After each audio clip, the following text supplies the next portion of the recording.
I know that we all know that God is sovereign over all, but we don't always treat him like that. Let me explain this to you this way. God is using everyone and everything on the earth today to get his perfect will done.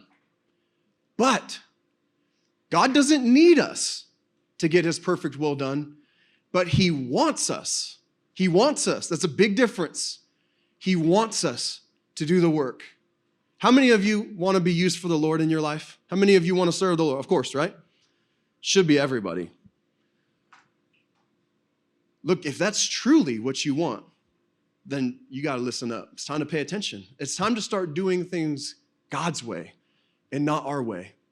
Our way leads us away from God, and it puts us down in the dumps if you follow it long enough, right? But his way leads us in everlasting righteousness to do works we never even thought possible. Do things that we can't do on our own, and yet that he blesses us in and does amazing, amazing things with us. But God uses everyone. Whether you're surrendered to him or not, he will use you to get his perfect will done. God is in full control of everything that happens on this earth. This is a very important distinction, so listen, okay? Sometimes we can think that God and Satan are equals and they're at the same level. Like especially when we get into like a deep trial or a dark time in our life, Satan would like you to think that he is equal with God and that there is nothing that you can do to get out of the situation that you're in, and there's nothing that God can do to help you. But nothing could be further from the truth. Look, in the story of Job, Satan comes to the throne of God, and God says, Satan, where have you been?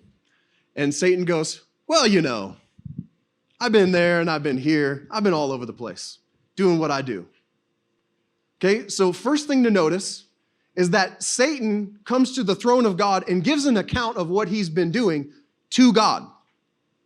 It's not like Satan just gets to run all over and do whatever he wants. No, he's accountable to God. He works for God. Do you understand that God created Satan? God created Satan.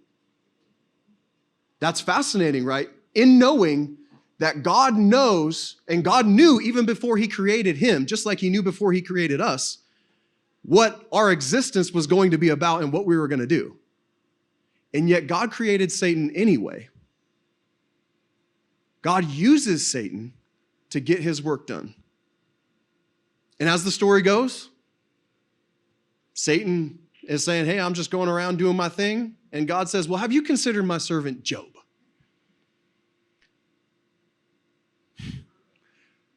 God hung Job out to dry. God put Job in front of Satan and said, hey, have you considered this man? Maybe you should go and test him. It's rough stuff, man. Maybe you should go and test him. And what happens is Satan does go and test him. And then he comes back to God and gives an account, and then he goes and tests him again. Ultimately, what happens is Satan takes everything from Job. Everything. His kids, his livestock, the majority of his wealth, just everything he had amassed in this life, Satan takes it from him. Covered him in boils and sores. So much so that his own wife told him, Job, just curse God and die already. Can you imagine your life being that bad that your own wife just tells you to die? It was that bad. And so through the whole thing, though, Job refuses to curse God, and he honors God and blesses God, and at the end, he gets a new perspective of who God is. But through that whole scenario, God is honored and glorified. Even though Job went through some of the most horrendous things you could ever imagine, God was honored and glorified in his life. Sometimes we could think that it's only when we're successful It's only when we have a lot to show for what we've been doing that God can be honored and glorified in our life. No, actually, a lot of times the opposite is true. A lot of times when you have nothing, and you have nothing to show for your life, even though you've been doing what God has been calling you to do your whole life, you have nothing to show for it, and yet God is still honored and glorified in it. Remember the poor widow? As Jesus is sitting there in the temple, people are walking through, and they're putting their tithes into the pot, right? Into a big bucket.